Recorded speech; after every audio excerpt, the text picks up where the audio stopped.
எதற்காக நாம் இங்கே கூடியிருக்கிறோம்? டான்ஸ் ஆடிட்டு பிரைஸ் வாங்கிட்டு சாப்பிட்டு போனாங்க, அதெல்லாம் உண்டு. ஆனால் இயேசு கிறிஸ்து எனக்காக பிறந்திருக்கிறார் என்ற மகிழ்ச்சியை கொண்டாடுவதற்காக நாம் கூடியிருக்கிறோம். மேய்ப்பர்கள்லாம் அயர்ந்து தூங்கிட்டு இருக்காங்க, மிகவும் களைப்போடு. திடீர்னு அவங்களுக்கு வான தூதர்கள் மூலமாக செய்தி வருகின்றது. கிறிஸ்துமஸுடைய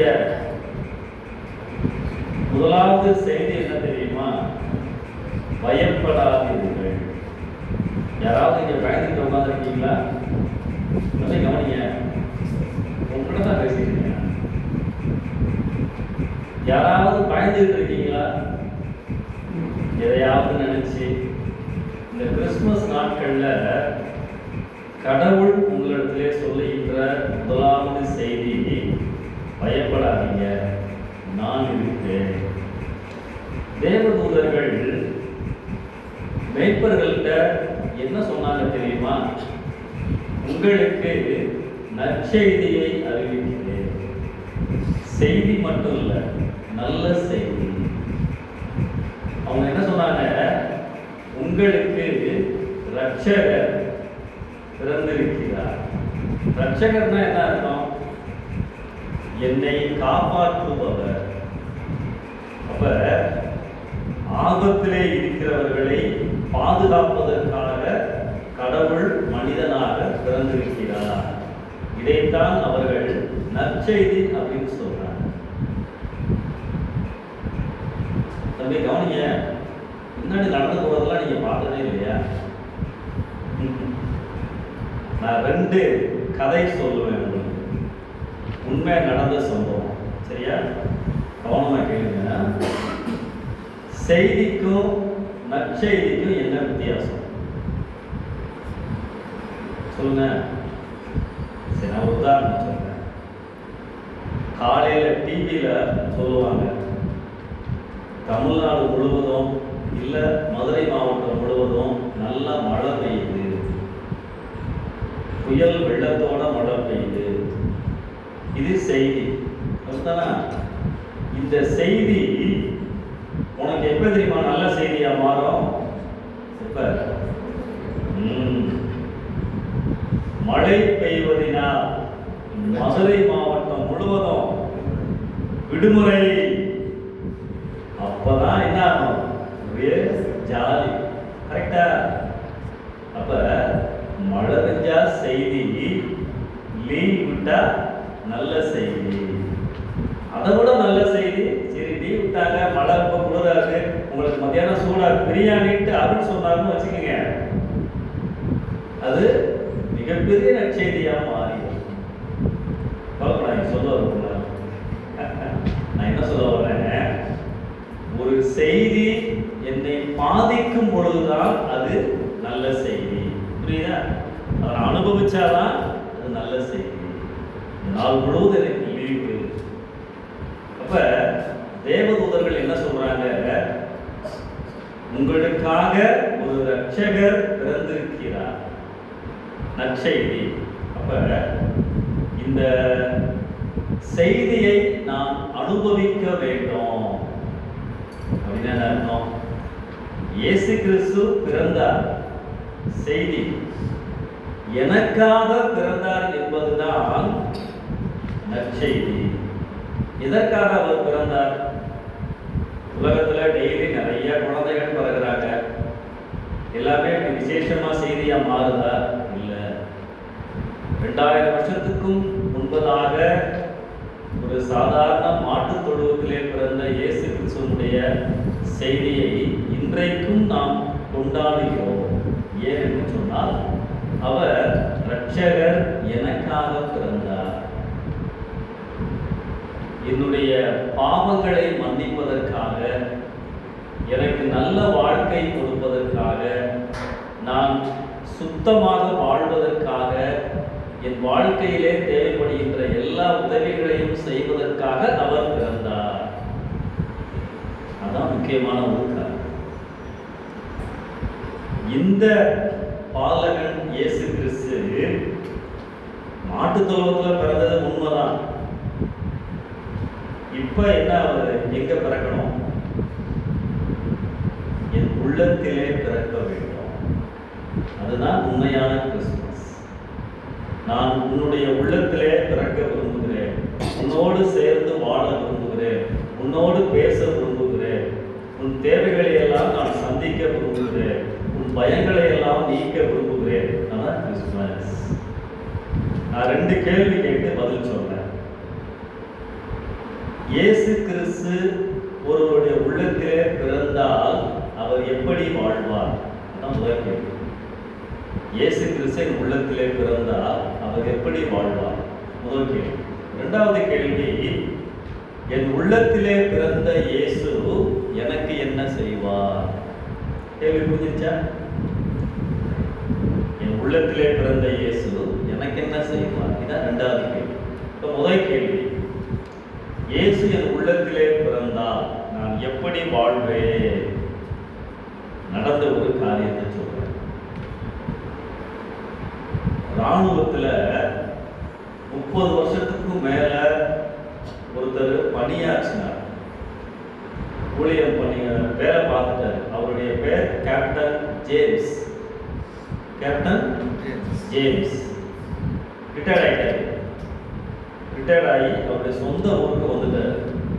அந்த ஊர் மக்களுக்கெல்லாம் ரொம்ப பெருமை, நம்ம ஊருக்கு ஒரு கேப்டன் வந்திருக்கிறாருன்னு சொல்லி எல்லாரும் அவரை பார்க்க போகிறாங்க. அவருடைய நண்பர்கள்லாம் அவரை கூப்பிட்டு பேசுகிறாங்க. சில வீடுகளில் அவருக்கு விருந்தெல்லாம் கொடுக்குறாங்க. அவருடைய அனுபவங்களை எல்லாம் கேட்குறாங்க. நீங்கள் இராணுவத்தில் எத்தனை போரில் நீங்கள் பணிபுரிஞ்சிருக்கீங்க, எத்தனை பேரை நீங்கள் சுட்டிருக்கீங்க, அனுபவத்தை எல்லாம் கேட்குறாங்க. அப்படி ஒரு நாள் ஒரு வீட்டில் அவரை சாப்பிட கூப்பிட்டுருக்காங்க. அந்த வீட்டில் இருக்கவங்க எல்லாரும் உட்காந்துருக்காங்க. சாப்பிட்டுட்டு இருக்கும் பொழுது அவருடைய நண்பர் ஒரு கேள்வி கேட்கிறார். ஜேம்ஸ், உங்களுடைய வாழ்க்கையில 30 வருஷ அனுபவத்தில் நீங்கள் கண்ட மிகப்பெரிய வெற்றி எது? நிறைய சண்டை போட்டிருப்பார் இல்லையா?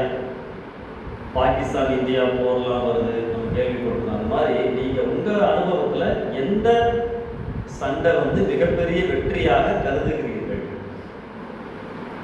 ஜேம்ஸ் கொஞ்சம் நேரம் யோசித்தார். அவர் என்ன சொன்னார் தெரியுமா? நான் சிறு பையனாக இருந்த பொழுது, உங்களை மாதிரி இருந்த பொழுது, ஒரு ஹாஸ்டலில் தான் நான் தங்கி படித்தேன். நீங்கள் படிக்கிறீங்க இல்லையா? இங்கே தான் நீங்கள் சாப்பிட்றீங்க, இங்கே தான் நீங்கள் தூங்குறீங்க. பள்ளிக்கூடத்தை தவிர ரொம்ப நேரம் இங்கே தான் நீங்கள் செலவழிக்கிறீங்க. அதே மாதிரி நான் ஒரு பள்ளிக்கூடத்தில் தான் படித்தேன், ஒரு ஹாஸ்டலில் தான் படித்தேன். படிக்கும் பொழுது இயேசு கிறிஸ்துவை நான் ஏற்றுக்கொண்டேன். அப்பயே என் உள்ளத்தில் இயேசு கிறிஸ்து பிறந்து விட்டார். நல்லா கவனி. ஏசாமி என் உள்ளத்தில் பிறந்ததுனால அவரோட நான் பேசுவேன். அவருடைய வார்த்தைகள், பைபிள் டெய்லி வாசிப்பேன். ஸ்கூலுக்கு போகிறதுக்கு முன்னாடி, சாப்பிட்றதுக்கு முன்னாடி ஜெபம் பண்ணுவேன். பள்ளிக்கூடம் விட்டு வந்தவுடனே பைபிள் வாசிப்பேன்.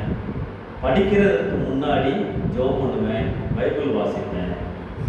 இதை என் பக்கத்தில் இருந்த பசங்கள்லாம் பார்த்து கேள்வி பண்ணேன். இங்கே வரா, இவர் தான் பெரிய பக்திமானா. என் முன்னாடியே என்னை கேள்வி பண்ணி சிரிப்பாங்க. நான் முழங்கால் போட்டு ஜெபம் பண்ணுவேன், சிரிப்பாங்க. பக்கத்தில் பைபிள் வாசிப்பேன், கேலியா சில வார்த்தைகளை சொல்லி கிண்டல் அடிப்பாங்க. எனக்கு கஷ்டமாக இருக்கும். யாராவது உங்களை கேள்வி பண்ணால் எப்படி இருக்கும்? உங்களுக்கு அழுதுருவோம்ல. அப்போ அவர் யோசிச்சாரு, நம்ம இனிமேல் பைபிள் வாசிக்க வேணாம், இனிமேல் ஜெபம் பண்ண வேணாம் அப்படின்னு யோசிச்சார். ஆனாலும் மனசுக்குள்ள அவருக்கு சமாதானம் இல்லை. ஆண்டவரோட பேசுறாரு. நீ என்னுடைய பிள்ளை, நீ என் கூட பேசலைன்னா எனக்கு வருத்தமாக இருக்கும். அப்படித்தானே? அவர் என்ன முடிவு பண்ணாரா? என்ன ஆனாலும் பரவாயில்ல, யார் என்ன கேலி செஞ்சாலும் பரவாயில்ல, நான் எப்பொழுதும் போல ஏசாமிகிட்ட பேசுவேன். அவருடைய வார்த்தைகளை பைபிளை வாசிப்பேன் அப்படின்னு சொல்லி தொடர்ந்து அவர் பண்ணிக்கிட்டே இருந்தார். எல்லா மாணவர்களும் கவனிச்சுக்கிட்டே தான் இருக்கிறாங்க, கேள்வி பண்ணிட்டு தான் இருக்கிறாங்க. பரீட்சை வந்துச்சு, ரிசல்ட் வந்துச்சு. நம்ம ஜேம்ஸ் நிறைய பாடங்களில் முதல் மார்க் வாங்கினார். எக்ஸ்ட்ரா கரிக்குலர் ஆக்டிவிட்டீஸ், ஓட்டப்பந்தயம் இருக்கும், கட்டுரை போட்டி இருக்கும், பாடல் போட்டி, இந்த மாதிரி மற்ற காரியங்களாக இருக்கும் இல்லையா, படிப்பை தவிர நடிப்பு போட்டி, எல்லா போட்டிகளையும் அவருக்கு பிரேஸ் கிடைச்சிச்சு. அப்போ மற்ற கேலி பண்ண மாணவர்கள்லாம் அவங்களுக்குள்ள பேசிக்கிட்டாங்க, ஜேம்ஸு ஜெபம் பண்ணுறான், பைபிள் வாசிக்கிறான், அதனால தான் நல்லா படிக்கிறான், எல்லாத்துலேயும் பேசுவாங்கிறான். நம்ம அவனை கேள்வி பண்ண வேணாம், நம்மளும் அவனை மாதிரி ஜெபம் பண்ணுவோம். ஜேம்ஸு யார்கிட்டையுமே போய் நீங்களும் ஜெபம் பண்ணுங்கன்னு சொல்லவே இல்லை, நீங்களும் பைபிள் வாசிங்கன்னு சொல்லவே இல்லை. ஜேம்ஸை பார்த்து அவன் கூட படித்தவங்க, அவன் அறையில் தங்கியிருந்த எல்லாரும் முழங்கால் போட்டு ஏசாமிகிட்ட ஜெபம் பண்ண ஆரம்பித்தாங்க, பைபிள் வாசிக்க ஆரம்பித்தாங்க. எல்லாருடைய உள்ளங்களிலும் இயேசு கிறிஸ்து பிறந்தார். கேள்வி பண்ணவங்கெல்லாம் ஜெபித்தார்கள், சிரித்தவர்கள் எல்லாம் வேதம் வாசித்தார்கள். ஜேம்ஸ் சொன்னாரு, அந்த பள்ளிக்கூடத்தை நான் படித்து முடிக்கும் பொழுது கிட்டத்தட்ட என் கூட படித்த எல்லா மாணவர்களும் கிறிஸ்தவர்களாய் மாறி இருந்தார்கள். இதுதான் என் வாழ்க்கையில் நான் பார்த்த மிகப்பெரிய வெற்றி அப்படின்னா இல்லை. இப்போ உங்கள் உள்ளத்தில் இயேசு பிறப்பதற்கு இடம் கொடுத்தார், பயத்தை அவர் நீக்குவார். நல்லா படித்து உயர் நிலைக்கு வருவதற்கு கடவுள் உதவி செய்வார். அப்போ இந்த கிறிஸ்துமஸ் நாளில் நீ என்ன தீர்மானம் எடுக்கணும்னு தெரியுமா? இயேசுப்பா, அன்னைக்கு நீங்கள் மாட்டுத் தொழுவத்தில் பிறந்தீங்கல்ல, இன்னைக்கு இப்பொழுது என் உள்ளத்தில் நீங்கள் பிறக்க வேண்டும். அப்படின்னா என்ன அர்த்தம்? இயேசுப்பா, உண்மை நான் நம்புகிறேன், உம்மோடு பேச விரும்புகிறேன். நீர் பைபிளில் என்னவெல்லாம் எழுதியிருக்கிறீரோ, எப்படி வாழ வேண்டும் என்று சொல்லி எழுதியிருக்கிறீரோ, அதன்படி வாழ்வதற்கு என்னை ஒப்புக் கொடுக்கிறேன். உம்மை என்னுடைய இரட்சகராக, ஆபத்துகளிலிருந்து பாதுகாப்பவராக நம்புகிறேன். முக்கியமா நான் நிறைய தப்பு பண்ணியிருக்கேன் இயேசுப்பா, தெரியாமல் சில காரியம் பண்ணியிருக்கேன். அந்த தவறுகளுக்காக தண்டனையை நீங்கள் சிலுவையில் ஏற்றுக்கொண்டீங்க, அதுக்காக தான் நீங்கள் பிறந்திருக்கீங்க. அந்த தண்டனையெல்லாம் நீங்கள் மன்னித்து விட்டீங்க அப்படின்னு சொல்லி நான் நம்புகிறேன் அப்படின்னு நீ சொல்லும் பொழுது இயேசு உன் உள்ளத்திலே பிறப்பார். அதான் கிறிஸ்துமஸ். அப்போ அந்த ஜேம்ஸ் தன்னுடைய வாழ்க்கையில் மிகப்பெரிய வெற்றி. என்னை பார்த்து அநேகர் இயேசு கிறிஸ்துவின் பிள்ளைகளாக மாறினார்கள். ஜேம்ஸும் தன்னுடைய வாழ்க்கையில் உயர்ந்த நிலைமைக்கு வந்தார். அவரை பார்த்துக்கிட்டு இருந்தவர்களும் அவரை பின்பற்றினவர்களும் நல்ல எதிர்காலத்தை பெற்றார்கள். அப்போ இயேசு எனக்குள் பிறந்தவர்கள் எப்படி வாழ்வார்கள்? எப்படி வாழ்வாங்க? ஜேம்ஸ் ஐயாவை. இன்னைக்கு ஆண்டவர் உன்னையும் ஒரு அருமையான ஒரு ஹாஸ்டலில் வைத்திருக்கிறார். ஆண்டவர் பற்றி சொல்கிறாங்க, எல்லா உதவிகளும் செய்கிறாங்க. ஆனால் இயேசு உள்ளத்திலே பிறக்க வேண்டும் என்று சொல்லி நீ தான் முடிவெடுக்கணும். சரியா?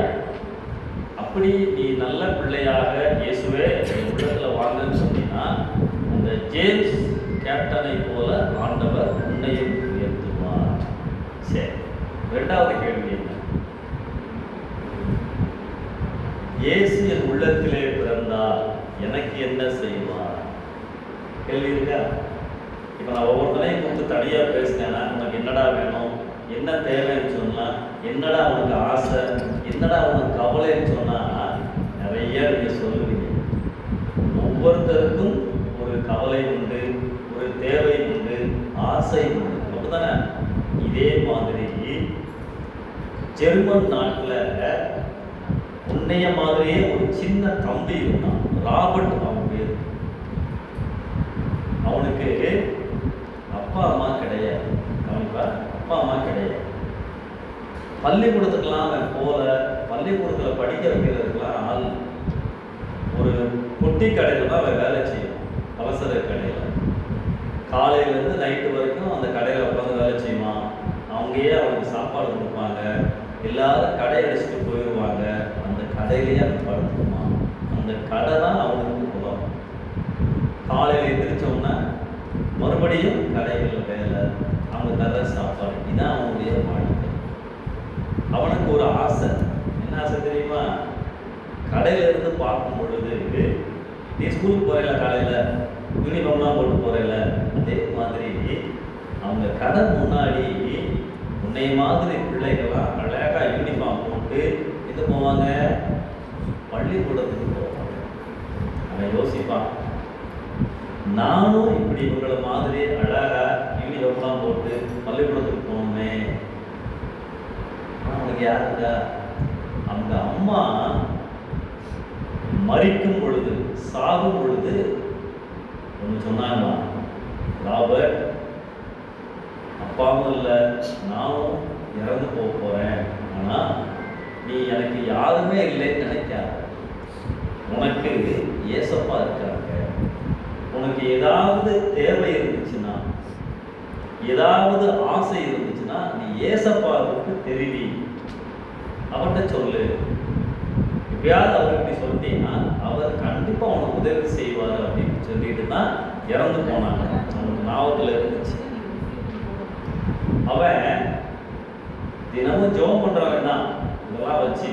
அன்னைக்கு அவன் என்ன பண்ணான்னா, நம்ம ஏசாமிக்கு கடிதம் போடுவோம் அப்படின்னு அவனுடைய மனசில் ஒரு ஆசை. விவரம் தெரியாத பையன் ஒரு பேப்பரும் பென்சிலும் எடுத்து எழுதுனான் உட்காந்து. ஏசப்பா, கண்ணீரோடு நான் இந்த கடிதத்தை எழுதியிருக்கிறேன்.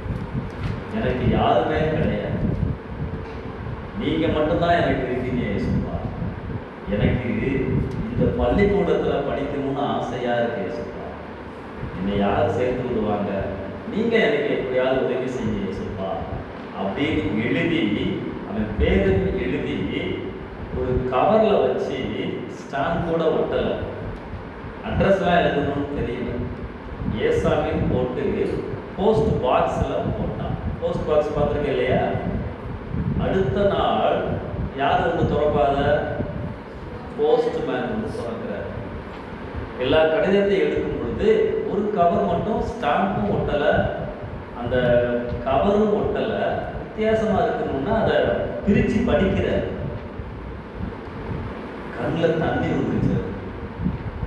அது யாருன்றதையும் கண்டுபிடிச்சிட்டாரு. பக்கத்தில் தானே இருக்கு, இந்த தம்பி தான் எழுதியிருக்கானா அப்படின்னு சொல்லி அவர் என்ன பண்ணார் தெரியுமா? நேராக அந்த லெட்டரை கொண்டு போய் அந்த பள்ளிக்கூட ஹெட்மாஸ்டர் கையில் கொடுத்தார். ராபர்ட் அந்த பள்ளிக்கூடத்தில் தான் படிக்கணும்னு ஆசைப்பட்டாங்க இல்லையா? அந்த ஹெட்மாஸ்டர் ரொம்ப கண்டிப்பான பேர் வழி, சிரிக்க கூட மாட்டாங்க. இந்த கடிதத்தை போஸ்ட்மேன் கொடுத்த உடனே அதை படித்து மனசு அப்படியே இழகி போயிடுச்சு. கண்டுபிடிச்சிட்டாரு. போஸ்ட்மேன் சொல்லிட்டாரு, அந்த கடையில் இருக்கான தம்பி தான். கடவுள் உனக்காக மற்றவர்கள் உள்ளங்களிலே பேசுகிறவர் அவர் உள்ளத்திலே பிறந்திருந்தார். நேரம் போனா தெரியுமா? அந்த கடைக்கே போயிட்டார். தம்பி இங்கே வா, இந்த கடிதம் நீ தான் எழுதுனியா? ஆமாம். அவர் என்ன சொன்னார் தெரியுமா? தம்பி, உன்னுடைய விருப்பம் எனக்கு தெரிகிறது, உன்னை என் பள்ளியில் சேர்த்துக் கொள்கிறேன். பள்ளியில் மட்டும் இல்லை தம்பி, ஹாஸ்டல்ல நீ சேரலாம். நீ படிக்கிறதுக்கு சாப்பிட்றதுக்கு எல்லா செலவுகளையும் நான் செய்கிறேன். இந்த பள்ளிக்கூடத்தில் படிக்கிற வரைக்கும் இல்லை தம்பி, நீ காலேஜ் படித்து நல்ல வேலைக்கு வருகின்ற வரைக்கும் நான் உனக்கு உதவி செய்வேன். ராபர்ட் அதே மாதிரி படித்தான், நல்ல வேலைக்கு வந்தான். வரலாறு சொல்லுது, ரொம்ப வருஷத்துக்கு முன்னாடி ஜெர்மன் தேசத்திலிருந்து ஒரு கப்பல்ல நிறைய மிஷினரிகள் ஆண்டவருடைய ஊழியத்தை செய்வதற்காக வெளிநாட்டுக்கு போனாங்க. அந்த கூட்டத்தில் இந்த ராபர்ட்டும் இருந்தான். ஆண்டவரை உள்ளத்திலே பிறந்தார். என்ன நடக்கும்? உன்னுடைய விருப்பங்களை ஆண்டவர் நிறைவேற்றுவார். நீ நினைக்கலாம், எனக்கு யார் இப்படி செய்ய முடியும், என்னை யார் அங்கே கொண்டு போவா? ஆண்டவர் அந்தந்த நேரத்தில் அந்தந்த மனிதர்கள் உள்ளங்களிலே உனக்காக பேசி காரியங்களை செய்வார். பைபிள் ஒரு வசனம் இருக்கு, அதை கூட சொல்லுவோமா? நான் சொல்ல திருப்பி சொல்றீங்களா? கர்த்தர் எனக்காக யாவையும் செய்து முடிப்பார். சங்கீதம் 138:8.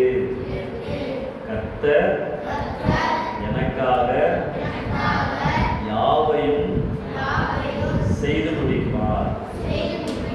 சங்கீதம் 138:8.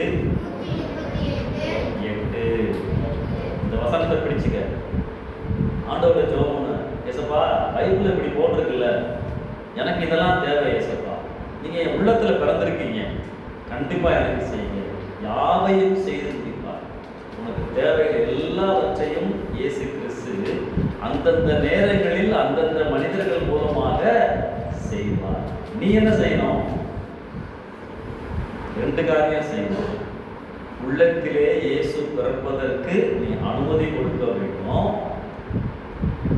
ஒவ்வொரு நாளும் வேதத்தை வாசித்து ஆண்டவரோடு இயேசுவோடு பேச வேண்டும். அதான் கிறிஸ்துமஸ்.